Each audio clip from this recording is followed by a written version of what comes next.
বড়দেরকে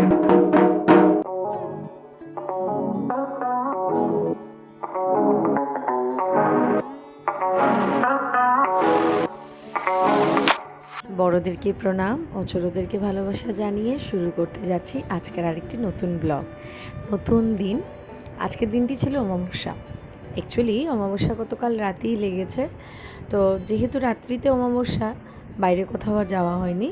আজ আমরা সকলে মিলে খুব পুরনো একটি কালী মন্দিরে বেড়াতে যাচ্ছি।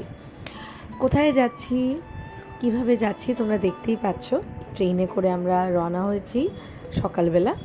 তো যথারীতি আমাদের বড় বৌদি, আমার অনেক ব্লগে তোমরা দেখেছো, আমার জ্যাঠতো ভাইয়ের বউ। তো আমাদের সাথে বড় বৌদিকেও নিয়ে নিলাম, কারণ বড় বৌদি অনেক দিন থেকে বলছিল যাবে, তো সেই সময় করে আর করা হয়নি। তো ভাবলাম আজকে আমরা যেহেতু যাচ্ছি, তো অনেক দিন থেকেই যাওয়ার প্ল্যানিং চলছিল, কিন্তু সেই বলে না যে মায়ের কাছে বা যে কোনো দেবী দেবতার কাছে দেখবেন যাওয়ার জন্য যদি ডাক না পড়ে সেই সময়কালে কিন্তু যাওয়া হয় না, তাই তো।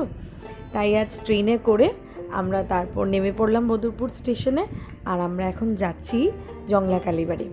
জংলা কালীবাড়িটা অনেক বছর বছর পুরনো বলতে পারেন।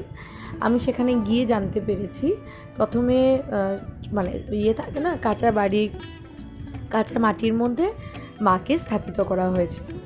তারপর আস্তে আস্তে ধীরে ধীরে মায়ের মন্দির গড়ে তুলেছে। তো চলুন আমাদের সাথে, আপনারাও মধুপুর স্টেশনে নেমে পড়বেন ট্রেনে করে যদি যান, আর এমনিতে যদি বাসে করে যান তাহলে তো পুরো জংলা কালীবাড়ির মুখে আপনাদেরকে নামিয়ে দেওয়া যাবে। তো সেখানে করে একটা পাতলা গলির মতো গিয়ে এই পুরো টিলাটা গিয়ে কিন্তু আমাদের জংলা কালীবাড়ি পেতে লাগবে। তো সেই আমরা স্টেশন থেকে এটা টুকটুক ধরে নিলাম, গেছিলাম আমি, শান্ত্রীজা, মম, মা আর বড় বৌদি। তো এখানে গিয়ে দেখছি কি মানে বড় বড় বাঁদরগুলো জানেন, তাদের কোলে তাদের ছোট্ট বাচ্চাদেরকে নিয়ে বেশ নিশ্চিন্তে কিন্তু গাছের আড়ালে বসে আছে। তো আমাদেরকে একজন দাদা বলল যে দিদি, আপনাদের হাতে যদি কোনো ধরনের ছোটোখাটো প্যাকেট থাকে বা মনে করুন মিষ্টির প্যাকেট মায়ের জন্য নিয়ে যাচ্ছেন, সেইটা কিন্তু একটু সাবধানে রাখুন, কারণ বাঁদর যদি একবার পেয়ে যায় সেটা কিন্তু নিয়ে পুরো গাছে চড়ে বসবে। তো সেই অনুসারে আমরাও কিন্তু আমাদের সমস্ত কিছু গুছিয়ে নিয়েছি ব্যাগে। আর যেহেতু অনেকটাই উঁচু, মানে মায়ের মন্দিরটা ঘন জঙ্গলের মধ্যে, চারিদিকটা দেখছো কীভাবে সবুজে ভর্তি, মানে মানে যখন পুরো খুব গরম থাকে, শোনা গেছে যে মায়ের মন্দিরের জায়গাটা খুব নিরিবিলি আর খুবই নিস্তব্ধ ঠান্ডা পরিবেশ। চারিদিকে যদিও বসবতী আছে, যারা আমার টুকটুক দিয়ে যখন আমরা যাচ্ছিলাম, ডান দিকে এবং বাঁ দিকে দুনো দিকেই কিন্তু সরু যদিও রাস্তা, কিন্তু ধারে কাছে মানুষজনের বাড়িঘর আছে। তো যার ফলে মানে মায়ের মন্দিরে গিয়ে পৌঁছাতে আমাদের খুব একটা অসুবিধা হয়নি। তোমরা চাইলে গুগল ম্যাপেও সেই রাস্তাটা খুঁজে নিতে পারো। তো দেখো মায়ের মন্দিরে এসে পৌঁছে গেছি। যেহেতু গতকাল রাতে অমাবস্যার পুজো প্রায় 2-2:30 বেজে গেছিলো, আমরা ফোন করে জিজ্ঞেস করেছিলাম পুরোহিত মশাইকে, তো আসতে আজকে একটু দেরি হয়ে গেল। তো যাই হোক, আমরা গিয়ে পৌঁছে গেছি যেহেতু, এখন যদি ঘন্টাখানেক দেরিও হয় তাতে কোনো অসুবিধা নেই। চারিদিকটা একটু ঘুরে দেখে নিই তার ফাঁকে। আর এই যে বলির জায়গা, মায়ের মন্দিরের চারপাশটা কিন্তু এখনও ঘনই জঙ্গল, পুরোপুরি এখনও বলতে পারবো না যে ডেভেলপড হয়েছে বলে। তবে মায়ের মন্দিরের কাছাকাছি একটা দোকান আছে, যেটা মায়ের মন্দির খুললে পরে দেখা যাবে। তো সেখানে আপনারা আলতা, সিঁদুর, যা যা আপনাদের প্রয়োজন মাকে দেওয়ার, সে সমস্ত কিছু পেয়ে যাবেন। তবে আমরা যাওয়ার পথেই নিয়ে গেছিলাম। এদিকে আমরা যাকে ফোন করে খবর দিয়েছিলাম, উনি একজন ছেলেকে পাঠিয়েছেন মায়ের মন্দিরটা একটু খুলে দেওয়ার জন্য। আমরা বলছিলাম যে মায়ের মন্দিরটা একটু খুলে দিলে মাকে একটু দর্শন করি, প্রদীপ বাতিগুলো জ্বালাই, তারপর না হয় আস্তে আস্তে আপনি আসবেন। কাল রাত্রে অনেকটা রাত্রি যেহেতু পুজো হয়েছে, উনি একটু সকালবেলার দিকে আস্তে আস্তে আসছেন। যাই হোক, মায়ের মন্দিরটা খুলে গেছে, দেখুন কি অপূর্ব মায়ের মুখটা, বিশ্বাস করবেন না, আমি দেখে জাস্ট অবাক।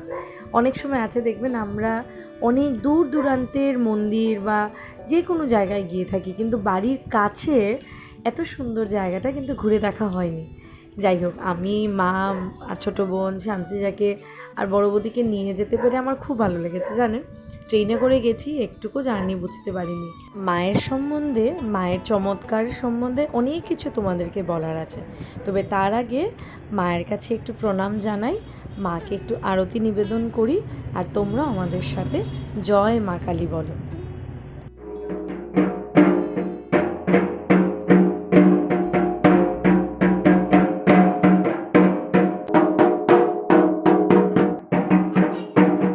মন্দিরের যে দাদাটা আমাদেরকে খুলে দিয়ে গেল, তার কাছ থেকে জানতে পারলাম যে শিলচরে বহুকাল আগে, প্রায় 25-30 বছর হবে হয়তো, একজন খুব বড় একজন সাপ্লাইয়ের ইন্সপেক্টর, উনি স্বপ্নে দেখা পেয়েছিলেন মায়ের আদেশ যে মাকে এইখানে এসে মায়ের মন্দিরটা যেন গড়ে তোলা হোক। সেই মতো করে মায়ের মন্দিরটা আজ কিন্তু এত সুন্দর করে উনি, ভদ্রলোক সাপ্লাই ইন্সপেক্টর ছিলেন, উনি গড়ে তুলেছেন। কি অপূর্ব মায়ের মন্দিরখানা দেখলাম, আপনাদেরকেও ঘুরে দেখালাম, পারলে যাবেন, অবশ্যই আপনাদেরও আশা করি ভালো লাগবে। তবে ফেরার পথে বদরপুর ঘাটে যে বাজারগুলো বসে, সেখান থেকে টুকটুক করে একটু বাজারও নিয়ে আসলাম। আজ ভারী পরিশ্রম হয়েছে জানেন, বাড়ি গিয়ে একটু বিশ্রাম নেব। তবে তার আগে তোমাদেরকে বলে রাখি, তোমরাও সবাই ভালো আছো তো, সুস্থ থাকবে, তোমরাও সাবধানে থাকবে। আমাদেরকে প্রচুর ভালোবাসা দিয়েছো, এইভাবে আমাদের ভিডিওতেও ভালোবাসা দেবে। দেখা হচ্ছে পরবর্তী ক্লালে। টাটা।